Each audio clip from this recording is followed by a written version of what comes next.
Hi, this is Dr. Usha Nandini, psychiatrist from Tanjavur. World Breastfeeding Awareness Week video series இன்னைக்கு நம்ம 5th எபிசோட்ல சந்திக்கிறோம்.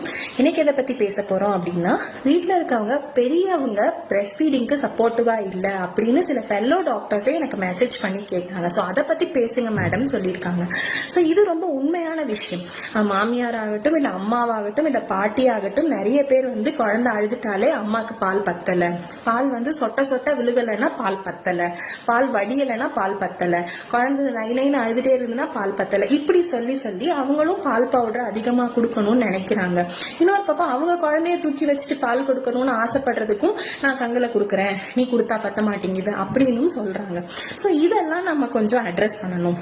குழந்தைக்கு பால் தவிர வேற எதுக்குனாலும் அதுக்கு சொல்ல தெரியாது. ஸோ அழுகதான் செய்யும்.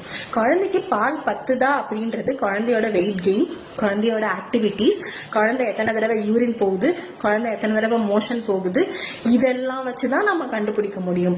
பால் பத்தலை அப்படின்றத ஜஸ்ட் பிரஸ்ட்டை தொட்டு பார்த்துட்டு கல் மாதிரி இல்லை அப்ப பால் பத்தலை, வடியலை பால் பத்தலை, இப்படியெல்லாம் நம்ம சொல்ல முடியாது. பால் பவுடர் கொடுக்கறது தப்பு கிடையாது, தேவையான நேரத்துல கொடுக்கலாம். ஆனா பால் பவுடரை நீங்க திருப்பி திருப்பி கொடுத்தீங்கன்னா அதுல இனிப்பு அதிகமா இருக்கிறதுனால குழந்தை திருப்பி தாய்ப்பால் குடிக்காது. ஸோ இதை பத்தி எல்லாம் நம்ம அடுத்தடுத்து திருப்பி பேசுவோம்.